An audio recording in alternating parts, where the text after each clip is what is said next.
Hello everyone, my name is Nex, and welcome to the first episode of Xploit.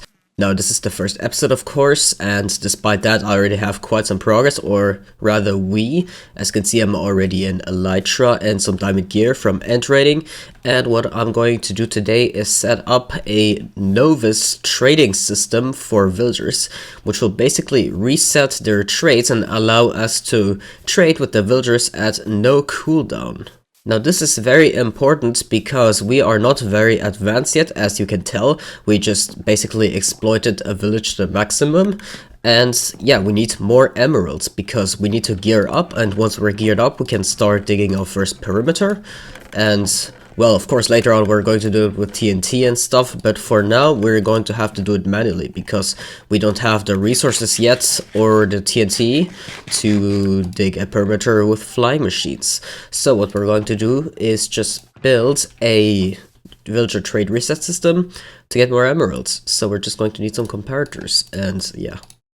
So what we're going to do first, of course, is get all the materials, and what we're going to do to build this is we're just going to build a pulse extender, basically on a clock with a torch that basically gets inverted when the pulse extender is active, and we're going to have a sticky piston which resets, or rather moves, the lectern, and the bed will of course be so that the villager can link to it. And I believe we already have a rail system set up around here somewhere. Yes, we have rails here, and those rails are just to transport the villager away, and that's exactly what we're going to do. We need to get the villager out of detection range of this breeder village right there. This actual village generation is not really counted as a village anymore. Well, I mean sort of, because that village is part there. But either way, basically we're just going to take this villager over there, and then we're going to make a novice trade reset station out of it. Specifically a librarian, because we can trade paper from a zero-tick sugarcane farm, which you have set up right over here. It's a very basic design. Ken made it, and well, you probably know the basics already because I already have very similar ones on my channel, but we're basically going to turn all these sugarcanes into emeralds because we really need emeralds. So let's first go here in creative and check out the system. So I built it up here already. And what basically happens here is that the villager is supposed to link to that lectern right here, and when it does we can open menu, and while we have it open this workstation will move, and when the workstation is moved the villager would reset, and basically when we trade with it, it will never lock its trade. And when we open it the next time, the trade is already refreshed, and that basically means that we can have sort of infinite emeralds. Well, not really, because we still need to get the zero-tick sugarcane. But anyways, I've been experimenting with some designs, notably 4 comparators, or 3, or 2. 2 seems a little too fast, and so does 3. Right now this is too much signal decay from the redstone dust, so that is an issue as well. And yeah, this seems like about a good one, because we have time to trade, and it has time to relink, and when it's open, as you can see, it works fine, and it unlinks. Actually, let's demonstrate this. So as you can see, we have this librarian right here, and what we're basically going to do is that we're going to open up this menu, and as you can see, he will unlink. But when we do trade with him, he does not get any experience, and as you can see right here, the bar stays the same. And when we open it up again, it will stay the same, and it will not gain any experience, and it will not lock. But it will basically allow us to get more emeralds, which is exactly what we want. However, we have to be careful, of course. We have to wait till it moves again, because if we level it up too far, it won't work as intended. Actually, there's a flaw with that system, and that is of course that if we gain experience once, the entire thing will break.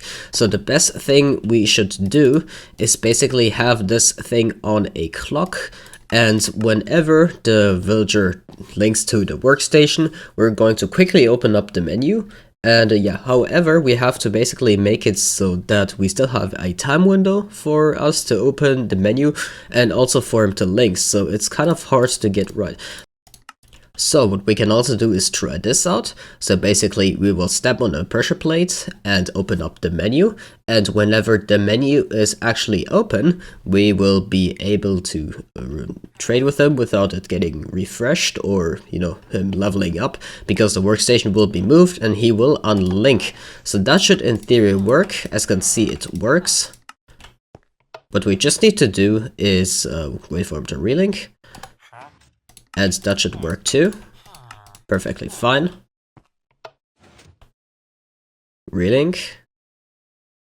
And as you can see, he will get his trades back. And we can also technically use this to cycle book trades, but that's not what we use this for. We're using this for emeralds, of course. So looks like our ambitions won't be too big with creating an intricate circuit for now, because all we really need is emeralds, which is fairly simple, of course.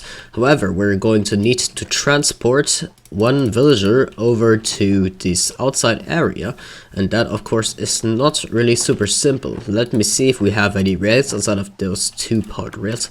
Actually, what we can also do is just take the rails from back there and relocate them to get one villager out from this breeder. And this breeder, by the way, was built by Yodalf. So that's pretty cool. And actually, it looks like the raids are pretty far already, so we won't have to do much work. I think we can safely take out the quarter, and from there we will be able to get a villager out.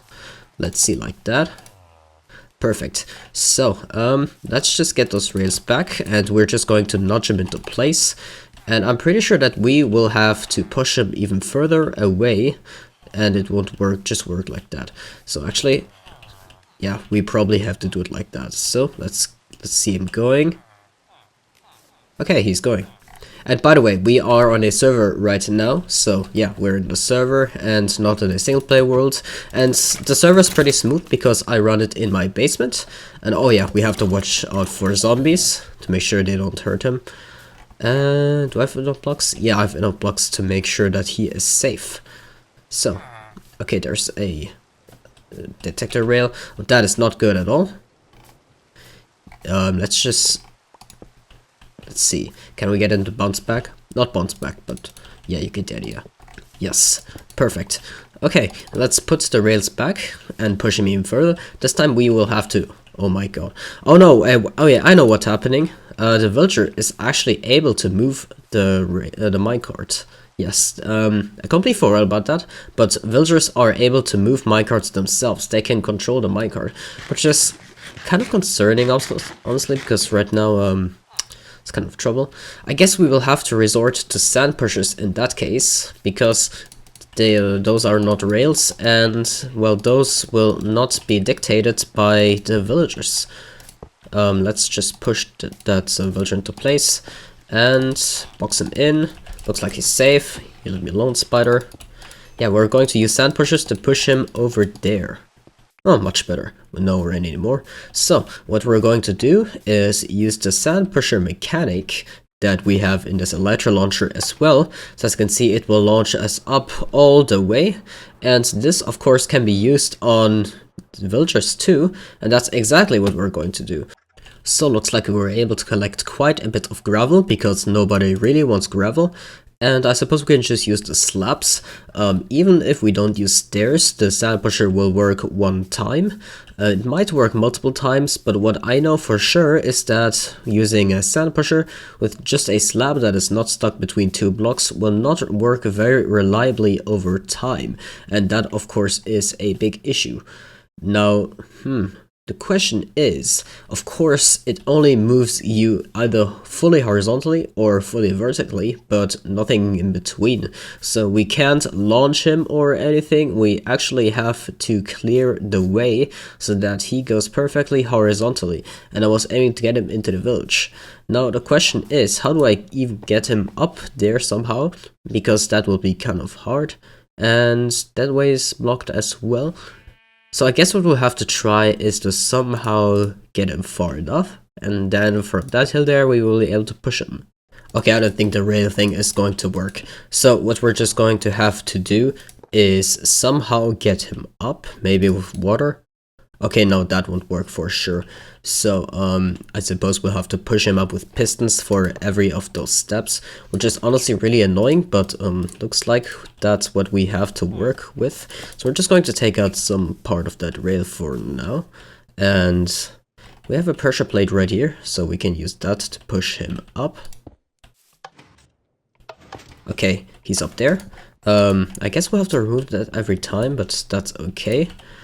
And let's see. No, we still have to get him over there. That will be a good position for a sand pusher. If we notch him a little over there, I think that position should be good to get him right over here. Now, first we're going to have to measure the distance from here. So 64 blocks, gravity blocks is 4 chunks. So that's 1 chunk, 2, 3, 4. Huh. Oh well, that's a lot of husks. Well, either way, we're probably just going to have to put 2 stacks or so. Luckily, I have that amount. I even have 3 stacks, so we're probably going to go with 3 stacks. However, we have to check that there is no position that is higher than 72 in our way. And from the look of it, it looks like, yes, that is precisely not higher than 72. So right here, it does reach 72, but further than that, it does not go higher than 72. Oh, and by the way, if you're wondering, our server simulation distance is set to exactly 4 chunks, which is standard on most realms, etc. But, of course, the sand pushers, they will go up to render distance, which is also pretty good. And yeah, so we can go further than 64 blocks, which is only 4 chunks. So we're just going to test this out for now. So, of course, when we have this set up like this, we have to have the villager right up against the sand pusher for it to be pushed all the way over there, because if we don't, then it will only get pushed 12 blocks. So basically, it all depends if the entity or player is right next to the sand pusher. If it's not, then of course it will not get pushed as far. And if it is, then it will get pushed the full distance, full amount of blocks that are inside this sand pusher. And of course this mechanic was found by only 21. So we have our 2 stacks of gravel right in here. And first, before we do anything else, we're going to check that this properly moves us when we're standing right on top of here. Or let's first check that. And as you can see, I only get moved 12 blocks. However, if I stand on top of here, I get moved all the way over there, and there's zombies already. Great. Either way, we will basically just get moved over here, or rather the villager will, given that we have positioned him properly. And that will basically allow us to properly set up the reset trade system without being in range of that breeder village right there, which would undoubtedly cause some issues, and not some, but a lot of issues. And yeah. So if we do everything right, we should just put the villager on top of here. Let's get him up here, just for a second. Oh, that did not work as expected. Okay, that's good. We can get him on top of this pressure plate, and looks like he's in position now, and I'm not. But let's just get him right up here, a little closer. And it looks like that's exactly what we need. Now we're just going to patch this hole back up, put the piston back in, and let's just push him one last time into position. He's gone. He is gone, and he should be all the way over there. There he is. As you can see, he is right there. And what we're just going to set up here is just our little bed. So he should link to the bed, hopefully. I suppose the only round link from back there. If he does link to the bed, we'll see green particles. Perfect. Perfect. And of course, we need to protect him from outside influences. So that would be zombies, of course. You know the drill. And it's already starting to get dark, so we need to get him in there really fast. And we'll have to also get him outside of the minecart, because we're going to make sure he doesn't delink when he's not supposed to. So of course the entire system is based on him delinking, but that is not what we're always going to want. So let's just see. Actually, I might have some trouble breaking the minecart. Okay, good. I have to close this off now. Okay, seems good. And he is safe. He is safe right in there. We're just going to put the hole on this side and put our little pressure plate right here. And our repeater on 4 ticks. We just need some slight delay. And he should be linking if everything's done right. Yeah, as you can see, he is linking. So let's just try this out for a second. Should have unlinked. Yes, perfect. As you can see, he is not gaining any of that experience, and I'm out of paper. And he should relink. Absolutely, he's relinking. Let's just sleep in that bed. Okay, Creeper just blew everything up. But, yeah, it seems like we're fine. Even the bed is intact. Either way, we're just going to collect that, I guess, and just patch that hole up. Doesn't really matter much. And oh god, there's a baby husk, whatever they're called. Let's just patch that hole up a little. And, well, it's not really going to matter much soon, because we're probably going to tear this entire place up into a perimeter, because that is what we like to do. And looks like we also have still all the components. Okay, maybe we lost a repeater. That's not good. We can just craft a new one easily, and looks like there's another husk attacking me. But basically we're just going to put that here, and looks like the trade system for the villager, it's pretty simple, but it works. Let's just fly over there to save on some stamina. I don't have any rockets anymore, but that doesn't really matter much. We're just going to get a repeater.